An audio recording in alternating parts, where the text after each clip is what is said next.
let's get you out of the nice girl trap over the next 24 hours. Let's book that and let's work on that right now. It's almost at the end of the day here in Copenhagen.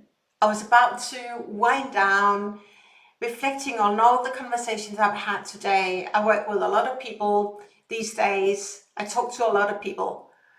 And there was one message, one thought that keeps spinning. You need to share this. I want to tell you something. Every single day, I meet people who are frustrated, who share their long to-do list, that their boss overreacts, they are insecure, they do not know how to say stop, they feel less than, they want to be that go-to person, but they don't feel they are the go-to person, and they feel very uncomfortable whenever their boss reacts. It's not a huge secret how not to absorb other people's emotions.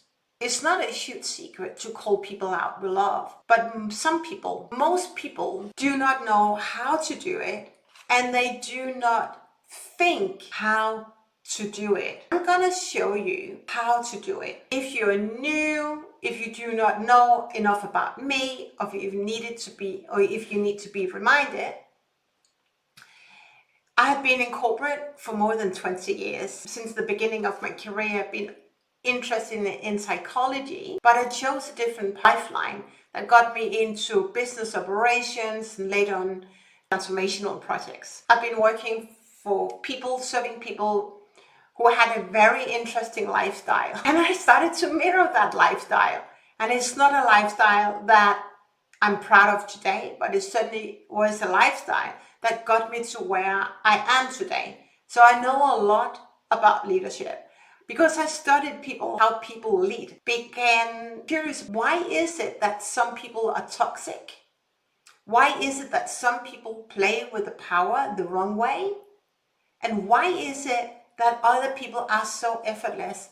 What makes them that key person of influence that people want to follow? I wanted to be that person. What did I need to change in order to be that person who people want to follow? Because I for sure have also been a toxic leader, because I've reported to quite a few people who played with power the wrong way. And I have been through an interesting divorce journey. And during those years, I have learned to become resourceful. I have learned to really understand what it means to lead from within. It got me to study how other teachers set leaders up for success and what they focus on and maybe what they are not focusing on. Not because they ignore that, but maybe it's because they are not aware of that. And what I know to be true is that for you to take your career to the next level, it's about also giving yourself the permission to be enough.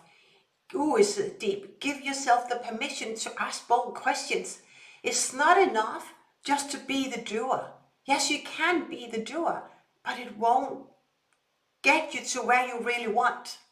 If you are one of the many people I talk to each and every day, and I had quite a few conversations today with people who burned out, people who just feel they're the doer, but they really want to be more strategic. I do this work because I care. I care about you. If you're listening to people who train you in negotiating better, strategy or team building, you also need to listen to me, because I'm counter their ways. They are focusing on the outer world, where I'm counter that conversation by focusing on your inner world. It's good to have a toolbox, but if you do not believe in yourself, those tools will never stick. You will never become successful. So if you listen to them, listen to my voice as well, because I'm counter their voice. And you can be that counterintuitive voice as well, who see people, who serve people, because then you stop being that nice woman and you start to serve. You start to set other people up for success. That's transformational leadership. Being a transformational leader is all about, I was teaching this quite a few times today, it's about setting other people up for success. 99.9% of all leaders and people in corporate are transactional people, are the doer. It's good to have doers. We need doers. But if you want to lead better and you want to be involved in more strategic assignments, then you want to learn to take yourself out of the equation and set other people up for success. So if you want to learn how to stop playing small, if you want to learn to stop being that nice woman over the next 24 hours, I want you to do two things. First off, I want you to write in the comments that you're ready. Obviously, if you're not ready to learn how to stop being that nice woman and that nice girl, then this will just stay in information. So type in the comments below very quickly. You can do that. I'm ready. The second thing I want you to do is to subscribe to this channel, because what will happen is that when you subscribe, it helps the YouTube algorithm to push this video out to more people who also want to stop playing small, who also want to stop giving power away, who also want to no longer feel depleted, who also want to no longer be on stress leave, who also want to protect their own energy and be in the room and reporting to someone who is like so confused in the head that just focusing on the how, but really they want to learn how to control that conversation. So do yourself that favor to subscribe, because you will also be notified when I release a new video, a training video for you, but you will also help this video to reach more people. And I want to help more people, and I want to help other people know that there is a way out. So once you subscribe to the video, let me share how you can stop being that nice woman. Come closer, because this secret, which is not really secret, but this less known tool and knowledge will give you an unfair advantage. And suddenly you will be seen as the go-to person, as that trusted advisor who is there to set other people up for success. When you want to stop playing small, when you want to be that woman who is in control, the first step you want to be aware of and do is to understand that you are in that role to set other people up for success. It's something that I'm teaching quite a lot, because as some people said to me today, actually I've never thought about that. Take yourself out of the equation when having a job. See yourself being in that position to set other people up for success. You are the facilitator of change, and your job is to understand where your boss wants to go, his deepest challenges and problems. And somebody say, but I don't want to be too nice, I don't want to show up as too arrogant. Really? If you come from a place of serving other people, you even do not think of being arrogant. You only think about serving. You only think about setting other people up for success. So do yourself that favor to borrow this belief. Go from being a transactional oriented leader to a transformational oriented leader, where it's all about setting other people up for success. That is the foundation. We created for the house. Now we're building the walls. So imagine that you're in a meeting and then your boss says, I need this, this, and this, or you haven't delivered what I needed to. The very first thing that you need to do is to pause. Because if you do not pause, you absorb other people's emotions and you are letting your emotions control how you show up. And that is not good, because then you're reacting. We want you to responding to a situation, and responding requires you that you're consciously aware of what's going on. So step one is about pausing. Pause, and observe what is going on. Also acknowledge what's going on in your body, that feeling tone. How are you feeling right now? What is going on? Sit with that sensation.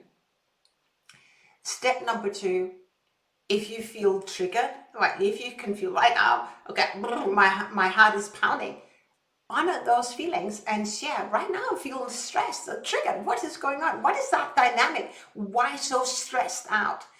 Honor it. Because the moment you express how you feel and you call out with love, what's going on? You give the other person the opportunity to share as well why he is so stressed. Very seldom people actually dare to ask that question, what is really going on? Why are you so stressed? I guarantee you will be surprised when your boss or your peer actually explains what's going on. And you most likely do not know what's going on. It can be that a discussion at home with his wife or partner, feedback from the board. You do not know why suddenly there's so much pressure, but you want to understand it, because otherwise you're just riding on the wave of emotions, and that doesn't set you up for success. So be curious. And then if you're being criticized, I hear this quite a few times recently, that people have not set the right agreements. So there's a lot of expectations in the corporate world, and expectations oftentimes create friction. You think you know what is required, and you haven't taken the time to agree what is required. Be so curious about the root cause of the friction. And here's the scenario I hear so often. If you observe that there's a colleague who is a victim of his or her own emotions, most people are not aware of that. They are not only sabotaging their own personal brand, but they're also sabotaging their executive presence. And the reason why you're here, you want to grow your executive presence, you want to create greater impact, you want to create greater results, and also have more time freedom and be paid for the impact that you create. Do yourself that favor to learn to call people out with love, because they are not aware that they allow themselves to ride on the wave of emotions. If they are serious about taking their career to the next level, then they will thank you at the end. Maybe not at the first encounter where you call it out with love, but at the end they will say, thank you for telling me. I was not aware that that is how I showed up. When I started to flex that muscle, and I vividly recall the moment when I was told that I was a bit aggressive. And I said, no, I'm not aggressive. But you know what? I was aggressive. And the reason why I was aggressive, my body is responding now, is that I was going through a very difficult breakup. It was just before the family breakup itself. And if you've been through a breakup, if you know someone who has been divorced, it's one of the biggest stresses any person can experience. The thing is, death is the biggest stressor any person can experience, and family breakup is the second biggest stressor any person can travel through. So obviously it's a stressor. I didn't know that it also affected how I showed up in the corporate world, but it did. You never know why a person reacts the way that she or he reacts. You never know why she is a victim of her own emotions.